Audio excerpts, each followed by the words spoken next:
출퇴근길에 듣는 경제 예능 머니카풀 지금 출발합니다. 네, 오늘의 주제는 바로 9월 7일 부동산 대책을 한번 살펴볼까 하는데요. 9월 7일에 김윤덕 장관이 부동산 주택 공급 확대 방안을 발표했죠. 지난 부동산 대책과 마찬가지로 대응하지 못하도록 그냥 주말에 빡 기습 발표를 해서 완전히 이거는 뭐 그때는 진짜 금요일에 해가지고 2시간이라도 뭔가 대응을 할 수가 있었는데 이번에는 그냥 주말에 발표했어요. 아예 그냥 대응도 못하게. 자, 그러면 한번 지난 정책과 이번 정책이 어떻게 다른지 살펴볼까 하는데요.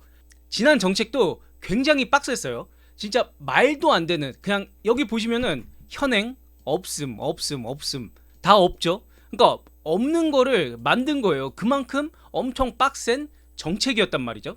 근데 사람들이 굉장히 이게 효과가 있을까라는 생각을 한 게 수요 억제 정책이었단 말이에요.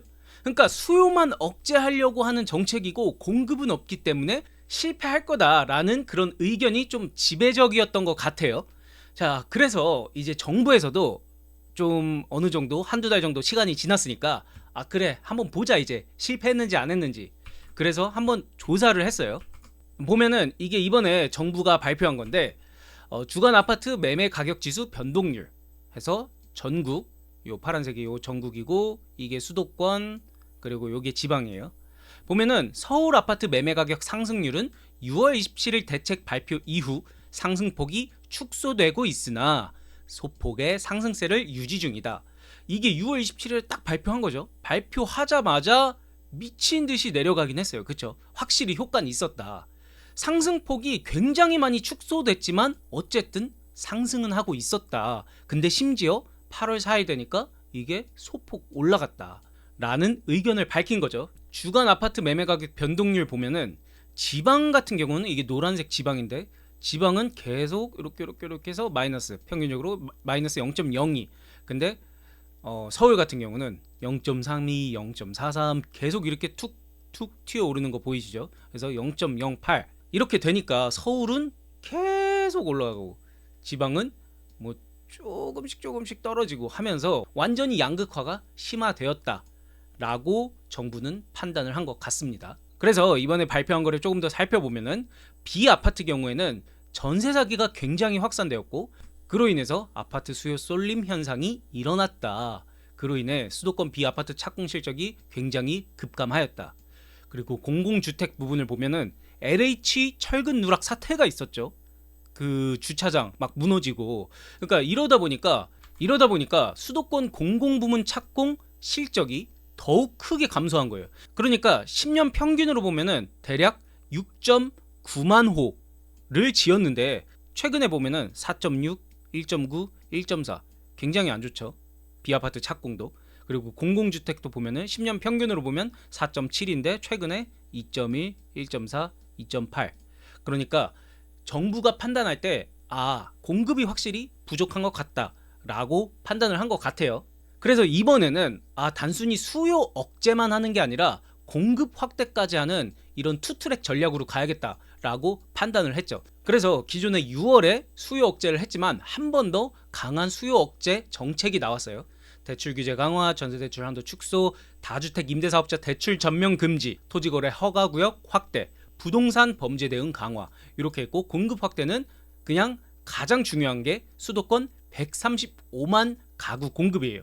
요거를 한번 차근차근 살펴볼 텐데 먼저 가계대출 주택담보 LTV를 규제 지역에 한해서 원래는 50%였는데 40%로 그리고 비규제 지역은 70% 동일하게. 왜냐면은 지금 아시다시피 수도권이 아닌 지역 같은 경우는 굉장히 안 좋죠. 부동산 경기가 아무도 사려하지 않고 공급은 계속 늘어나고 있고 그러다 보니까 비규제 지역 같은 경우는 70% 동일하게 가지만 규제 지역 같은 경우는 50%에서 40%로 굉장히 낮췄다. 그래서 만약에 내가 규제 지역에 있는 10억 아파트를 산다고 할 때 기존에는 5억 대출이 나왔는데 이제는 4억 대출이 나오다 보니까 1억을 추가로 내가 어디서든 마련해야 된다라는 거죠.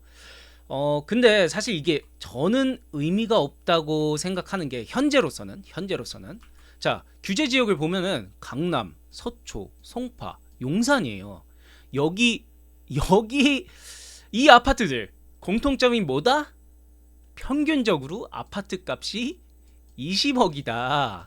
좀 구축으로 가면 되지 않나? 구축은 30억이다. 나이가 들면 들수록 더 비싸. 왜냐면 우리는 재건축이라는 굉장한 무기가 있기 때문이죠.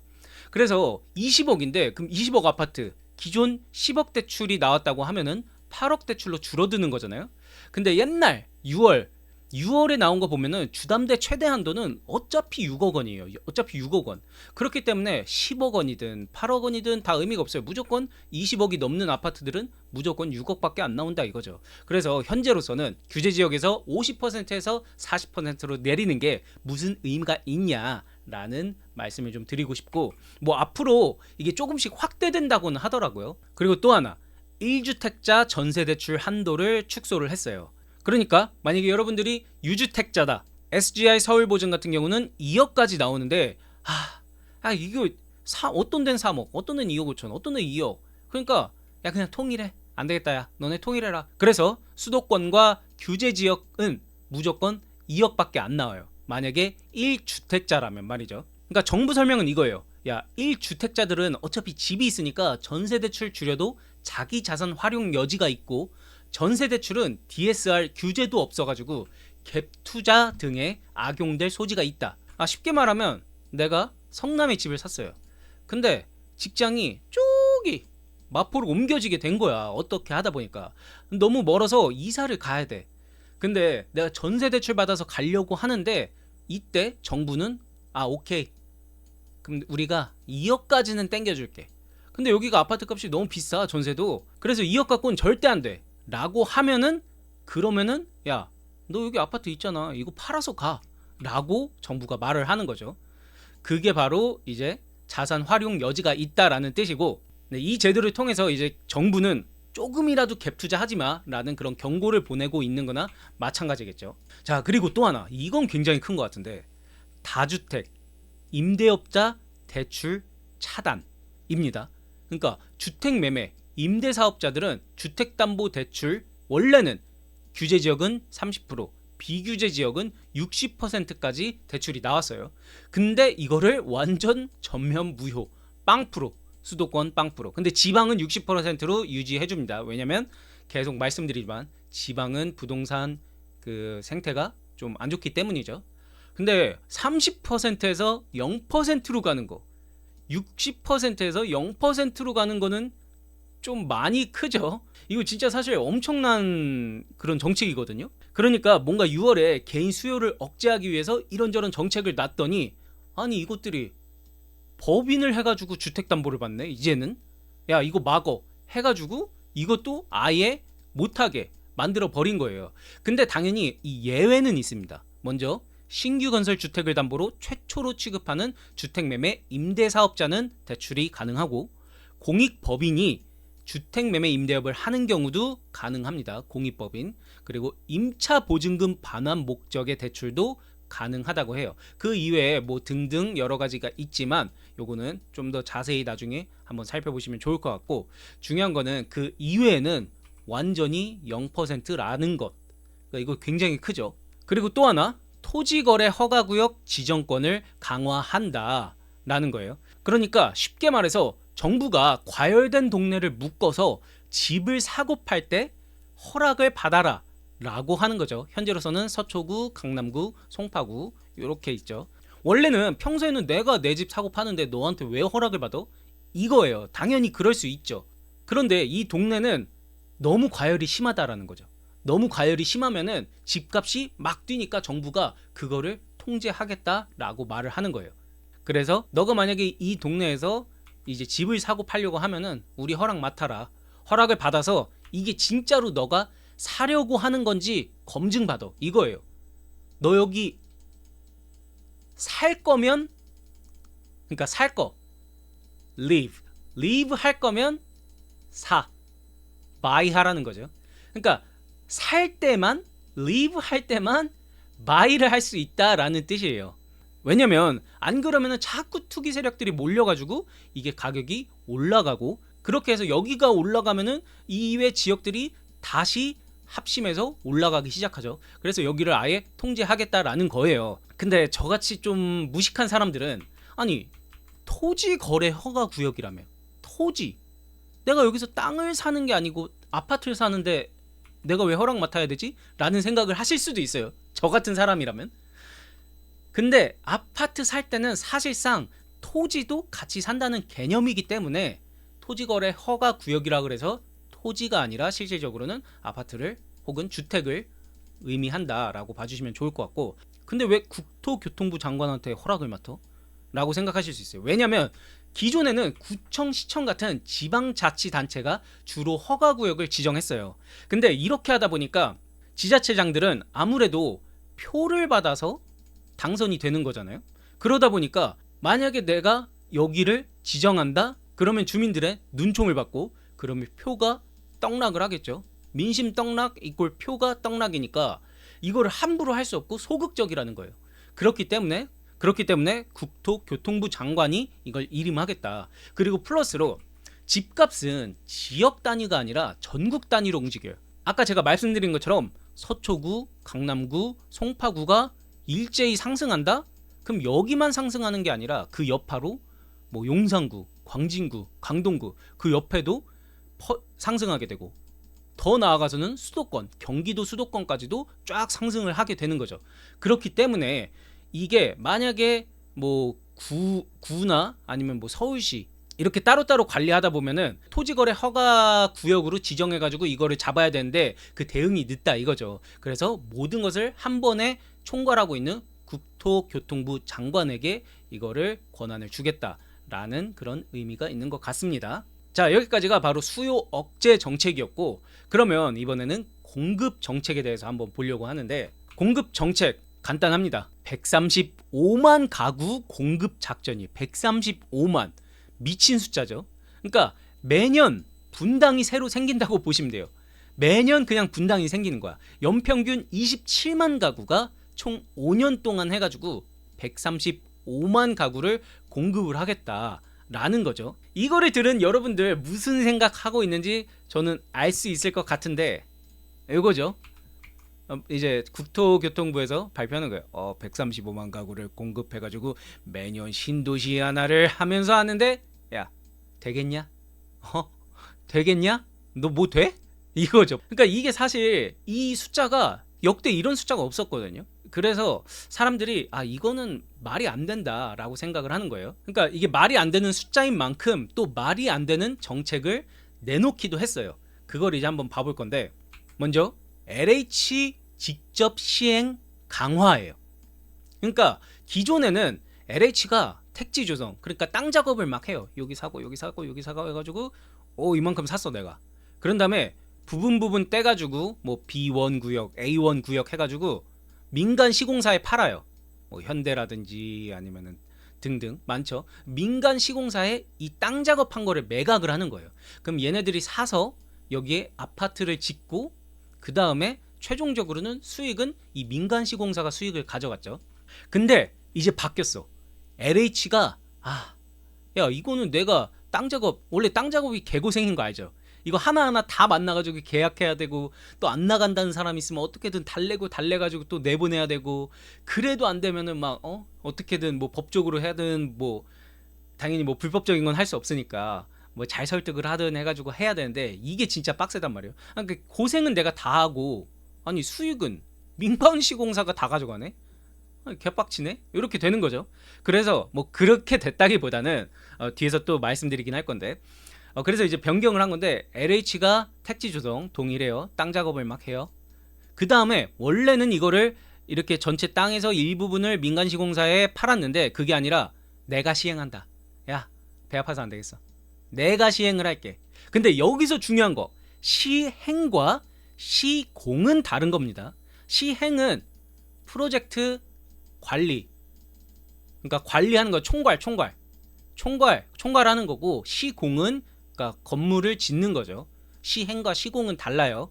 보통은 이제 시행사가 시공사인 경우도 많지만, 뭐 대부분이 그런 경우겠지만, 근데 이제는 LH가 시행을 하고 총괄을 하고, 그리고 민간 시공사가 건설을 해라 이렇게 되는 거죠. 그리고 LH가 직접 분양을 하겠다. 그러다 보니 수익도 당연히 LH가 가져간다 라는 거죠. 이렇게 했을 때 좋은 점이 뭐냐면은 일단 속도가 굉장히 단축될 수 있어요. 왜냐면 기존에는 이 민간 시공사의 그 역량이나 아니면 상황에 따라 이 기간이 플러스가 될 수도 있고 마이너스가 될 수도 있는 거죠. 근데 지금 이재명 정부가 원하는 거는 빨리 속도를 높여서 만들어라. 그런 다음에 공급을 해라 라는 거잖아요. 그러다 보니까 이거를 직접 하다 보면은 훨씬 더 빠른 속도로 아파트를 지을 수가 있죠. 그리고 말씀드린 것처럼 LH가 수익을 가져가다 보니까 이거는 개발이익이 공공환수로 돼서 이거를 추가적으로 국민한테 돌려주겠다. 그런 또 장점이 있을 수 있고, 그리고 이렇게 빠르게 많이 보급을 하다 보면은 가격 안정 효과를 가져올 수 있다라고 생각을 하는 것 같아요. 자, 그리고 또 하나 바로 신규 택지 개발 및 인허가를 단축하겠다. 왜? 빨리 지어야 되니까. 자, 이거에 대해서 좀 말씀을 드리면은 예전에는 땅을 사고 보상이 끝나고 계획 승인 받고 심의 받고 이거를 굉장히 엄청 힘들어요. 심사할 게 엄청 많어. 심지어 보세요. 도시건축공동위원회에서 도시계획이나 건축계획이 합리적인지 검토를 해서 패스를 했어. 그럼 얘네들이 하는 말이 뭐냐? 이제 끝났나? 하면은 그 교통영향평가위원회로 가세요 하면서 새로 짓는 단지가 교통체증을 유발하지 않는지 또 확인을 해야 되고, 여기 끝나면 또 어디로 간다? 환경영향평가위원회. 환경에 미치는 영향이 있는지 없는지 또 이거를 봐야 하고, 이게 끝나면 경관심의위원회. 도시경관과 조화를 이루는지 또 심의를 해야 되고, 이게 또 끝나면 교육환경평가위원회에서 학교 수용 여건에 문제가 없는지 검토. 그러니까 이 위원회가 미친듯이 많아요. 끝난 줄 알았는데 귀에 속삭이는 거예요. 교통영향평가위원회로 가세요. 소름 쫙 돋아. 끝난 줄 알았는데. 근데 또 웃긴 게 위원회끼리 또 의견이 달라요. 예를 들어 교통영향평가에는 이상이 없어. 근데 환경영향평가에서는 교통영향평가에서 그렇게 했다고? 그러면 환경은 좀 파괴되는 것 같은데? 안 돼 하면서 둘이 막 싸우는 거야. 그럼 이거를 또 지들끼리 빨리 이거를 좀 해결해서 나한테 결과를 알려주면 좋은데 그게 아니라는 거죠.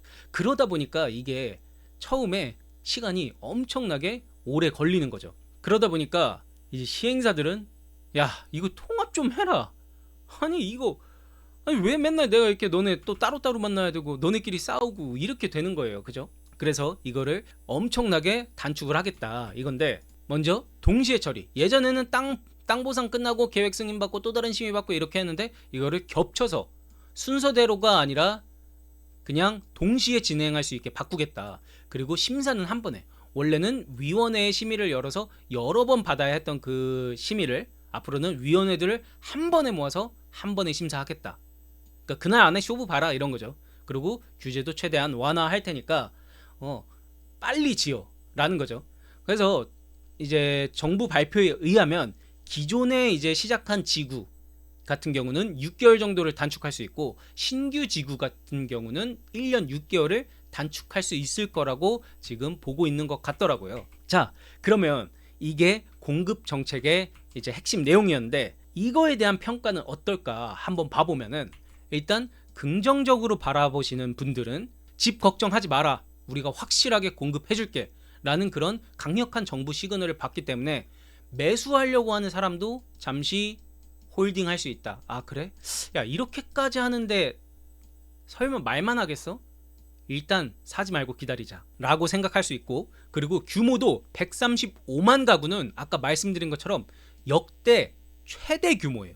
말도 안 되는, 사실상 이거 안 된다, 이거 못한다 라는 말이 나올 정도로 엄청난 숫자거든요. 그러니까 이것도 만약에 진짜 되면은 엄청 긍정적일 거다. 그리고 속도전, 아까 인허가 단축으로 실제 공급 시기가 굉장히 앞당겨졌죠. 그리고 단순하게 공급만 하는 게 아니라 다주택자 대출 금지로 투기 수요도 원천 차단을 했고, 그리고 LH가 직접 시행함으로써 개발 이익을 가져가고 그로 인한 저렴한 공급이 가능해질 거다라는 의견이 있는 반면, 부정론자들 같은 경우는 아무리 빨리 해도 신규 공급까지는 2에서 3년 걸린다. 아무리 빨라도. 그러면 2에서 3년 동안은 어떻게 할 건데? 공급이 지금 안 되는데 너네 이거 잡을 수 있어? 그 2, 3년 사이에 주택가 로켓 쏘면 어떻게 할래? 그러니까 이거는 단기 효과로는 제한적이 있어. 장기로는 뭐 너네 말처럼 그거 다 돼. 그러면 오케이 인정. 근데 그거 되겠냐고. 될지 안 될지도 미지수이거니와 앞으로 2, 3년은 공급이 없다 보니까 뭐 아예 없는 건 아니지만 로켓 쏠 거다. 집값 너네 못 잡는다. 이런 말이에요. 그리고 이게 제일 큰데, 그리고 LH 너네, 야 니네가 시행한다고? 너네 부채 160조인데 잊었어? 너네 이거 추가 사업할 수 있는 여력 돼? 라는 거죠. 그러니까 실제로 보면은 이제 국회 제출을 자료에 의하면 25년에는 170조였어요. 부채가. 근데 내년에 192조가 될 것 같대. 근데 내후년에는 219조가 될 것 같대. 그 다음에는 246조, 그 다음에는 261.9조로 미친듯이 상승하는 거죠. 말이 안 되는 거예요 사실은. 그쵸? 그러니까 야 너 이렇게 빚이 이렇게 늘어날 건데 너네 이거 돼? 너네 뭐 돈 있어? 그러니까 이게 장난 아니, 이 170조라는 게 애들 장난이 아니잖아요. 그러다 보니까 실질적으로 LH가 이거 절대 핸들하지 못한다, 감당 못한다 라는 의견이 좀 지배적인 것 같고, 그리고 또 하나 LH 했을 때 그 이미지, 최근에 철근 누락으로 LH 단지 20곳에서 계약 해지를 신청을 했죠. LH 하면은 굉장히 안 좋은 아파트라는 인식이 있다 보니까 초딩들 사이에서 휴거, 엘사라는 그런 용어들이 있어요. 이거는 LH 아파트 브랜드인 휴먼시아, 휴먼시아에 사는 거지들 이란 뜻이거든요. 엘사는 뭐냐? LH 사는 사람들. 이미 초딩들도 아는 거예요. LH는 안 좋은 아파트구나. 그러니까 그게 사실이든 아니든 그런 생각이 이미 초딩들 사이에도 퍼져 있어. 야, 너 휴거지? 너 엘사지? 이러면서 놀린다라는 거예요. 근데 이게 이런 얘기가 사실 뭐 초딩이 개념 없어서이기도 하지만 이게 괜히 나온 게 아니죠. 이런 철근 누락 사건도 있었고, 작년 같은 경우는 지하 주차장이 무너지기도 했고, 그리고 실질적으로 봐도 발주 감리 체계가 굉장히 허술해요. LH가 시행사로서 설계, 시공을 민간에 맡기지만 발주와 관리의 책임은 LH에 있단 말이에요. 근데 그게 LH도 이제 완전 전문가는 아니다 보니까 이게 제대로 감시가 안 되는 거예요. 실제로 2023년 지하 주차장에서 철근 누락 사태로 무너졌죠. 그러니까 설계상 필요한 철근이 이만큼이었는데 그것보다 적은 철근으로 시공이 됐는데도 LH는 몰랐다라는 거예요. 그게 무슨 뜻이냐? 검증을 할 수가 없다. 검증할 능력이 안 된다 라는 거죠. 그러니까 그만큼 허술하다.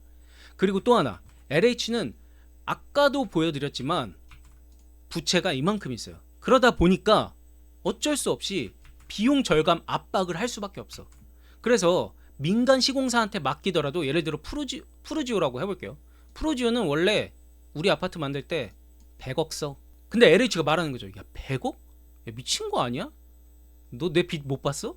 이러면서 야 내 빚 못 봤냐고. 너 지금 장난해? 이거 못 봤어? 나 지금 170조다 빚. 이러면서 야 100억은 안 돼. 원래 100억 들어? 70억 이내로 어떻게든 쇼부 봐. 너네 이익을 줄이든 뭘 하든 어떻게든 쇼부 봐. 라면서 압박을 하는 거죠. 그러니까 푸르지오 같은 경우는 아씨 이거 안 될 것 같은데 70억으로 뭐 인부라든지 본사 내에서 수익을 조금 줄이더라도 이거를 가져간다고 했을 때 뭔가 할 수 있는 수준이 아닌 거죠. 그러다 보니까 뭔가 자재도 부족하게 되고, 그러다 보니 품질 문제가 누적될 수밖에 없다라는 거예요. 그리고 심지어 LH 같은 경우는 우리나라 전체를 관리를 하잖아요. 우리나라 전체를 관리하기에는 뭔가 인원이 부족하다. 그렇기 때문에 어쩔 수 없이 구멍이 날 수밖에 없다라는 그런 비판이 계속 나올 수밖에 없는 이유인 것 같습니다. LH는 결국에는 안 좋은 아파트다라는 그런 이미지를 벗어나기에는 좀 힘들지 않을까. 자, 그래서 오늘은 또 최근에 있었던 9월 7일에 나왔던 부동산 정책에 대해서 한번 봤는데, 과연 이 정책 성공할 수 있을지 여러분들의 생각 한번 댓글로 알려주시면 좋을 것 같고, 오늘의 내용은 여기까지 하도록 하겠습니다. 내리실 문은 오른쪽입니다.